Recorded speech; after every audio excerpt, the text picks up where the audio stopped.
hindi ka gagawa ng paraan. Ano hindi nagawa, Linda? Hindi ka nagawa ng paraan. Hindi mo ba nakikita ginagawa ko? Puro nibis. Sa tuwing na lang ba nauuwi ako ng bahay? Away na lang ba lagi nila ang naririnig ko? Tumakas nga ako. Kasi pag nakita ko na naman ng tatay mo, hindi papagalitan na naman tayo. Syempre, pag ganun, isang pagalitan na lang, di ba? Oo, galing ko talaga. Ganun talaga. Oy, Charles, tara shot! Sige, thank you na lang. Hindi ko na alam kung saan ako lulugar.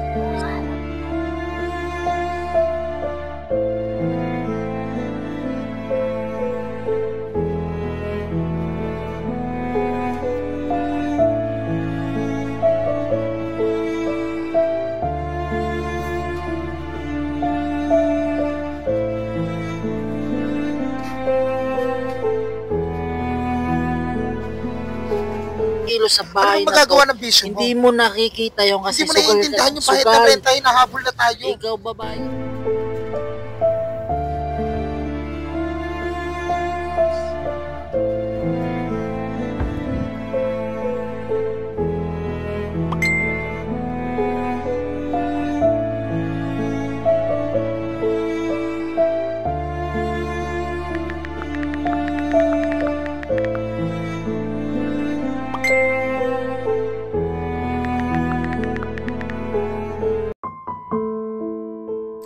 Oy, Charles, thank you sa pagpunta ng birthday ng tropa. Ngayong maliit na bagay yun, may problema rin sa bahay. Uy, pero na-appreciate yun kasi birthday ni Akisha. Happy birthday. Ay, thank you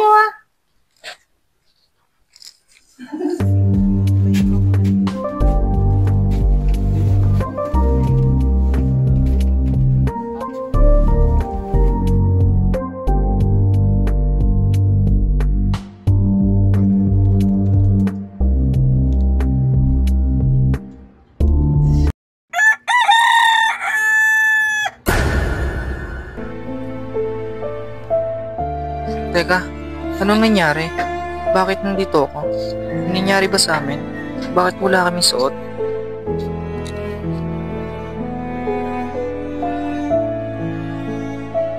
Para saan tong inubot niya? Tayo tayong bukas. Oo, talo na naman tayo. Kaya nga eh. Bukas, laro ulit tayo. Uy, tol! Di ba si Charles yun? Oo nga, no. Ano kaya ginagawa niyo doon? No, tol? Yung nga din alam mo yata. Oo nga eh. Parang ngayon nga lang din kasi. Parang ngayon ko lang nakita si Charles na kasama niya si Shane. Kaya nga, pre, ano kaya ginagawa niyo doon, no? Ano ba yan? Nililinis lagi dito sa pamamahay na to. Pagod na. Diyos ko, hindi ko na maayos na nagagawin dito. Linda! Ano na naman ba? Uuwi ka, lasing ka na naman. Walang ulam, Alba. Kakain ako, walang ulam, oh. Walang ulam at saka ba galing? Bakit? Inom, lasing ka na naman. Oh, Sinusumbatan mo ba ako? dapat nasumbatan ka sa ginagawa mo, napapagod din ako. Hindi mo iniisip ang bill ng kuryente, ng tubig, pambayad dito sa upa ng bahay. Eh bakit? Di ba may pisyon din naman, nagsusugal ka, hinahayaan lang kita. Sugal lang ang ginagawa ko, magiginom ka. Ano pa, nagdadrugs ka, di ba? Pinakailaman bakit na ngayon lang ako nagsalita sa'yo?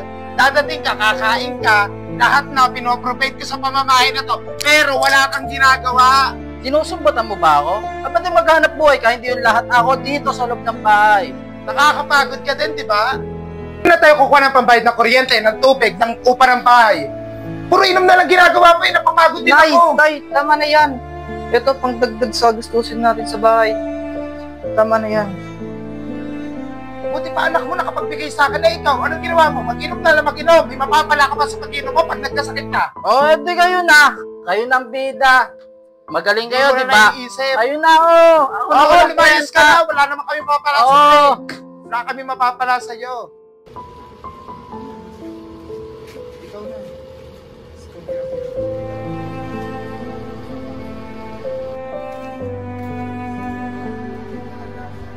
Problemado na nga kami sa pera.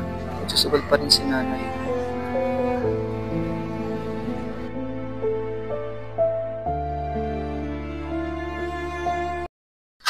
Tao po. Bill po ng kuryente. Wait lang po.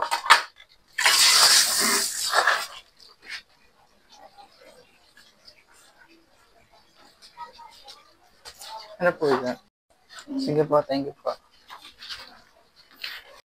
Hi, may dumating na naman ang disconnection ng bill. Alam ko, nagbigay ako ng pambayad sa kuryente Matanong ko nga si nanay.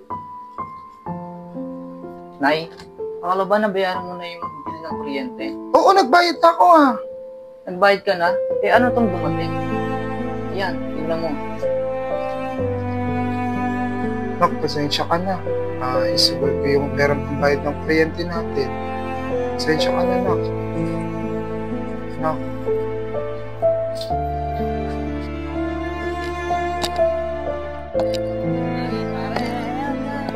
Problemado na nga kami sa pambayad ng kuryente. Nagawa pa ni tatay mag-inom. Ano ba bang kailangan kong pasukin para lang maibigay ang pangangailangan ng magulang ko?